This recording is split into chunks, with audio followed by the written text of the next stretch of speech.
Racisme, attitude d'hostilité systématique à l'égard d'une catégorie de personnes déterminées.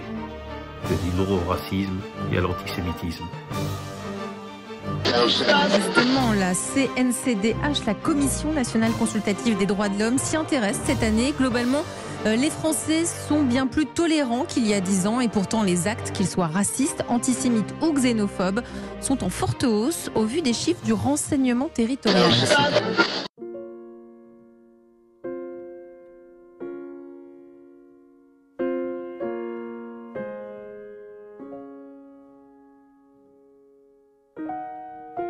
L'antisémitisme, c'est un nom masculin qui veut dire la haine, le racisme envers les juifs que l'on veut détruire. Non au racisme, non à l'antisémitisme.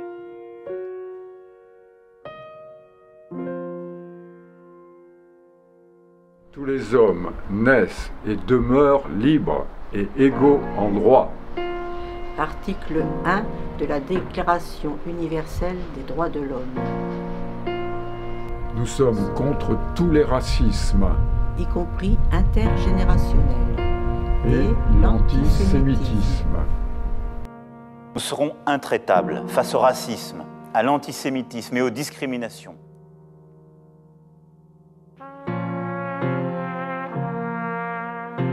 La CNCDH estime que plus d'1 million de personnes ont subi des actes racistes en 2019, c'est-à-dire tous les jours, peu importe le lieu. Mais seulement 6603 affaires ont été transmises à la justice pour 393 condamnations. Ce sont souvent des atteintes orales difficiles à prouver et il y a donc peu de dépôts de plainte.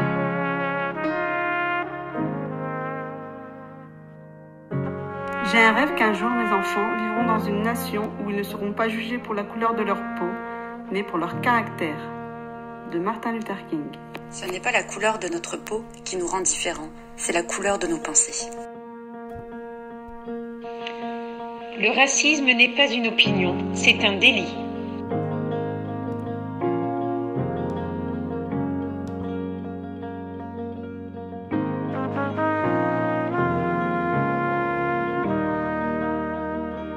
On n'est pas le racisme car on est tous les mêmes. Peu importe notre couleur de peau. Peu importe notre âge. Quel que soit notre pays. Quelle que soit notre religion. Le racisme, ça empêche d'être heureuse.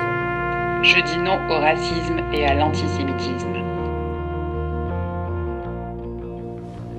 Non al racisme. Je rêve d'un monde coloré, d'un monde de paix bariolée. Je rêve de pensées arc-en-ciel, d'une tolérance irisée, d'une fraternité métissée, d'une égalité bigarrée. Je ne suis qu'une rêveuse égarée, mais j'écris noir sur blanc. N'aie pas peur de la différence, de l'inconnu, de l'étranger. N'aie pas de pensée ou d'opinion étriquée. En 2020, SOS Homophobie a recueilli 10 396 témoignages pour discrimination, soit une hausse de 26%, et pédé reste une insulte très utilisée dans les cours de récré, mais pas que. C'est pour rire, bien sûr.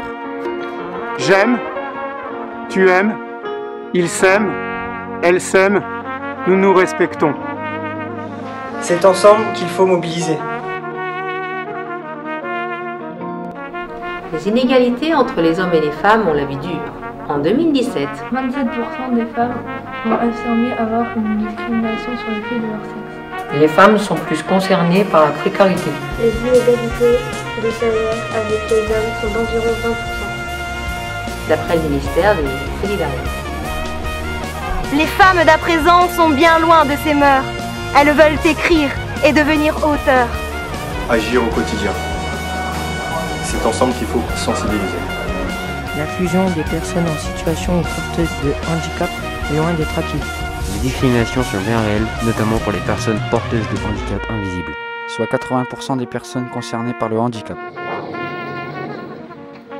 Je suis porteuse du handicap, mais debout.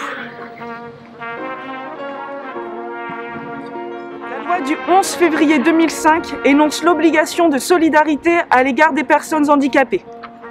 Handicap, tous ensemble, tous concernés.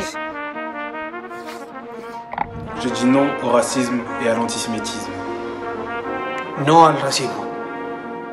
En 2019, 687 actes antisémites ont été commis en France. Il s'agit d'insultes, d'agressions physiques ou de profanation.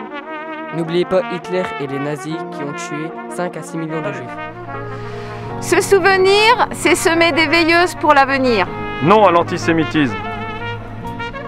Notre Constitution, dans son article 1, stipule que la France assure l'égalité devant la loi de tous les citoyens, sans distinction d'origine, de race ou de religion. Cet article est important. Il nous précise bien que le respect de la diversité, que l'ouverture d'esprit, que la tolérance sont les clés d'une sérieux qui nous permet d'avoir accès au trésor qu'est la diversité, au trésor qu'est l'altérité et au trésor qu'est l'autre dans toutes ses spécificités. Osons cette rencontre, osons cette différence. C'est ensemble qu'il faut refuser la banalisation des préjugés et des propos racistes. Et vous, que faites-vous pour lutter contre le racisme et l'antisémitisme?